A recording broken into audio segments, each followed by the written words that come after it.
ഇതിൻ്റെ മറ്റൊരു എക്സ്ട്രീമാണ് ആക്ച്വലി ഇത്രയും വലിയൊരു ക്രിട്ടിക്കൽ ആയിട്ടുള്ളൊരു ഡിസിഷൻ മേക്കിങ്ങിൽ പാരൻസ് കുട്ടികൾക്ക് ആ ഒരു ഡിസിഷൻ അപ്പാടെ വിട്ടുകൊടുക്കുന്നത്. അപ്പം എന്താ പപ്പയും അമ്മയും തമ്മിൽ ഓക്കെ ആയിട്ട് പോകുന്നില്ല, ഞങ്ങളൊരു ഡിവോഴ്സ് എന്നുള്ള രീതിയിലേക്ക് എത്തുകയാണ്. അപ്പം വാട്ട് യു പ്രിഫർ, നീ അമ്മയുടെ കൂടെ നിൽക്കാനാണോ അല്ലെങ്കിൽ അച്ഛൻ്റെ കൂടെ നിൽക്കാനാണോ, നീ ഏതാ താല്പര്യപ്പെടുന്നത് എന്നുള്ളൊരു വലിയൊരു ലൈഫിനെ തന്നെ ബാധിക്കുന്ന വലിയൊരു ഡിസിഷൻ കംപ്ലീറ്റ്ലി കുട്ടികളുടെ കയ്യിലേക്ക് അങ്ങ് വിട്ടുകൊടുക്കുന്ന ഒരു പ്രക്രിയ നമ്മൾ കാണാറുണ്ട്. ഏതൊരു ഡിസിഷൻ എടുത്തു കഴിഞ്ഞിട്ടുണ്ടെങ്കിൽ അതിൻ്റെ എഫക്റ്റ് എന്തൊക്കെയാണ് ഉണ്ടാവുക?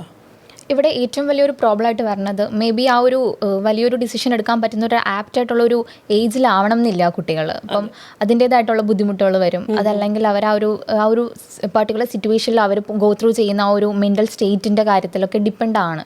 അതായത് അവരങ്ങനെ ഒരു ഡിസിഷൻ എടുക്കുമ്പം അവരെ ലൈഫ് ലോങ് എഫക്റ്റ് ചെയ്യുന്നതാണ്. അപ്പം ഇത്തരം കാര്യങ്ങളൊക്കെ ഭയങ്കരമായിട്ട് നമ്മൾ ശ്രദ്ധിക്കേണ്ട ഒരു കാര്യമാണ്. ഇപ്പം സപ്പോസ് നമ്മളൊരു മെൻ്റൽ ഒരു സപ്പോർട്ടോ അല്ലെങ്കിൽ ഒരു പ്രൊഫഷണൽ ഹെൽപ്പൊക്കെ കുട്ടികൾക്ക് പ്രൊവൈഡ് ചെയ്യുകയാണെന്നുണ്ടെങ്കിൽ അതൊക്കെ കുട്ടികളുടെ ആ ഒരു ഡിസിഷൻ മേക്കിങ്ങിൽ അല്ലെങ്കിൽ ആ ഒരു പർട്ടിക്കുലർ സിറ്റുവേഷനിൽ അവരെ ഒത്തിരി ഹെൽപ്പ് ചെയ്യും. അവരെടുത്ത ഡിസിഷൻസ് പിന്നീട് ലൈഫിൽ ലേറ്റർ ശരിയായില്ല എന്ന് തോന്നുമ്പോൾ അങ്ങനത്തെ സിറ്റുവേഷൻസിൽ അവർക്ക് ഗിൽറ്റ് ഫോം ചെയ്യാനും അങ്ങനെ ഒരു കുറ്റബോധം, അതിനെക്കുറിച്ച് ഓവർ തിങ്കിങ്, അത്തരം പ്രോബ്ലംസിലേക്കൊക്കെ അവരെ ലീഡ് ചെയ്യാറുണ്ട്. അതേപോലെ തന്നെ ഇതിൻ്റെ മറ്റൊരു വിഭാഗം എന്ന് പറയുന്നത് കുട്ടിയെ അട്രാക്ട് ചെയ്യാൻ വേണ്ടിയിട്ട് പാരൻസ് പരസ്പരം ചെളി വാരിത്തേക്കുന്ന രീതിയിലുള്ള കമൻസ് പറയുക, കുട്ടീനോട് ഓരോരോന്ന് തലയിലേക്ക് കുത്തിവെക്കുന്ന രീതിയിലുള്ള, അതായത് അച്ഛൻ അങ്ങനെയാണ് ഇങ്ങനെയാണ് അല്ലെങ്കിൽ അമ്മ ഇങ്ങനെയാണ്, അപ്പോൾ അമ്മയുടെ കൂടെ വന്നാൽ മതി കേട്ടോ, അല്ലെങ്കിൽ അച്ഛൻ്റെ കൂടെ വരണം, അച്ഛൻ്റെ കൂടെ പോയാൽ മതിയെന്ന് പറഞ്ഞാൽ മതി എന്നുള്ള രീതിയിലേക്കൊക്കെ കുട്ടീനെ ലീഡ് ചെയ്യുന്ന കുറേ കാര്യങ്ങൾ വരാറുണ്ട്. അപ്പം ഇത്തരം രീതിയിലുള്ള കാര്യങ്ങൾ കുട്ടിയുടെ തലയിലേക്ക് കുത്തിവെക്കുന്നതിലൂടെ കുട്ടികളുടെ ആ ഒരു സെൽഫ് എസ്റ്റീം ഭയങ്കരമായിട്ട് അഫക്റ്റ് ചെയ്യും.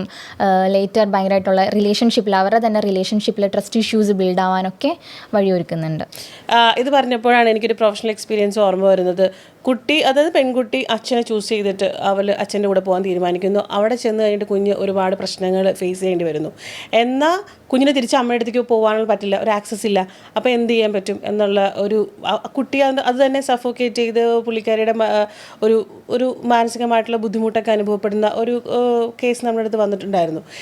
അതിനുശേഷം വർഷങ്ങളെടുത്തു ഈ കുട്ടി അമ്മയുടെ അടുത്തേക്ക് ഒരു ആക്സസ് കിട്ടാൻ വേണ്ടിയിട്ട്. അമ്മ മനസ്സിലാക്കിയത് അച്ഛൻ്റെ അടുത്ത് ഓക്കെ അല്ലായിരുന്നു എന്ന് അറിയുന്നത് തന്നെ ഒരു വർഷങ്ങളെടുത്തു.